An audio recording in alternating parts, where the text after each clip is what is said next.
The battle of the hypercars was always going to come down to this: a flying visit to Italy and an audience with LaFerrari.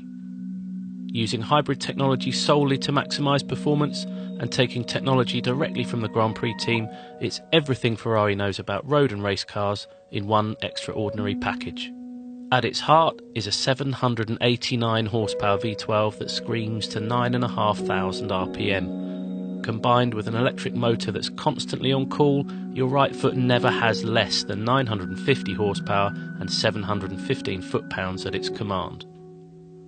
Active aerodynamics continuously manage the airflow above and beneath the car, while the shrink-wrap bubble canopy creates minimal drag and a sensational driving environment. On this day of days, we first head for the hills above Maranello, where the roads twist and tumble and the V12's manic shriek shatters the silence for miles around. However, to truly understand LaFerrari, we need a test track. So with sweaty palms and a pounding heart, we return to Maranello and the sacred tarmac of Fiorano, where at last we're free to drive LaFerrari as fast as we dare.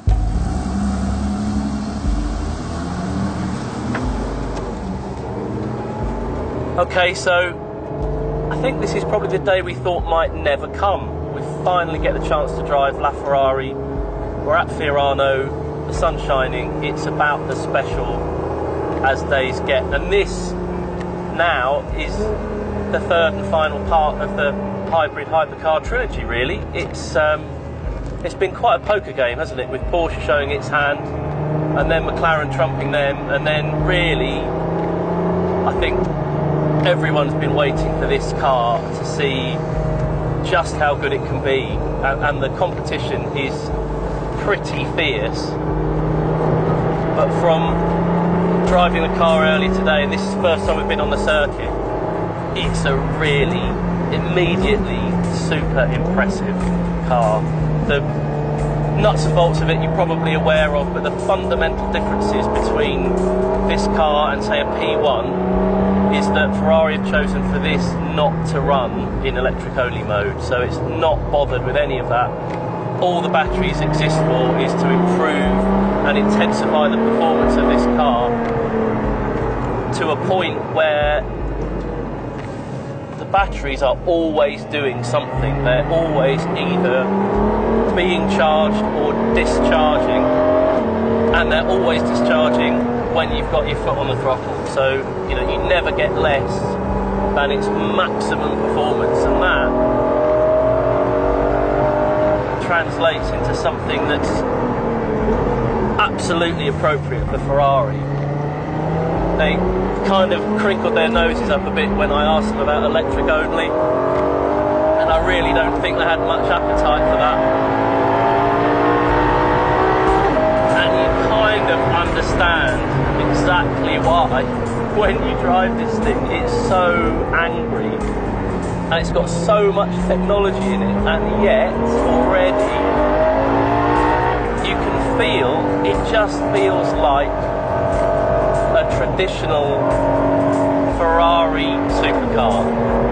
You've got, to all intents and purposes, the ultimate naturally aspirated V12, because all the batteries do is fill in what Ferrari claims to be a gap in its torque delivery. They've tailored the petrol engine so it delivers top end, and they've filled in the gap below that with the batteries, which is very clever. So you get immediate throttle response, but way more. It's like super augmented by the batteries, which is a totally different experience, I think, to the McLaren, which feels turbocharged anyway, and then you get the thump of power from the batteries. So I'm going to try CST off now. It's quite intimidating, I can tell you.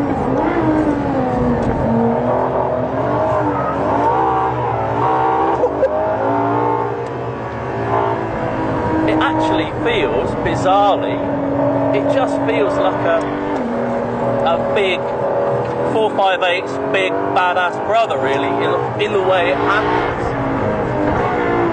And that's in no way an insult to this car. That is absolutely monstrous.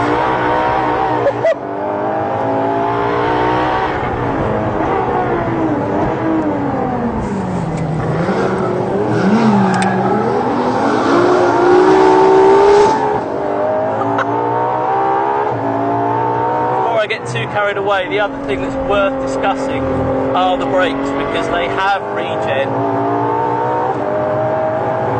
and they also have regen during ABS intervention, which is a step on from what Porsche have done.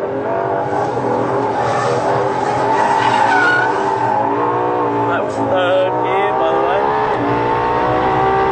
And the big fear,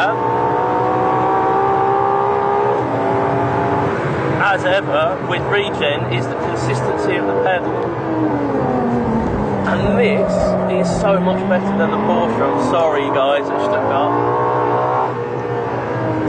but you have real precision and real feel.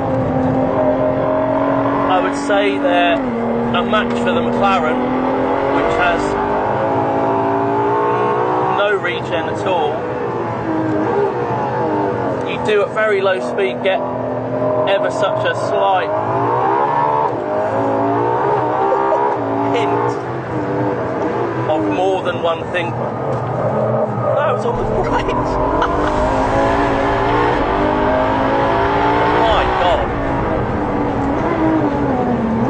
It's a totally different experience to a P1, which I think is brilliant, because the P1 is sensational in its own way, and exactly what you would hope McLaren will come out with, and this is exactly what you want the Ferrari hypercar to be. It's angry and it's exuberant, and it's a challenge, but it's much more friendly than you would ever imagine something like this to be.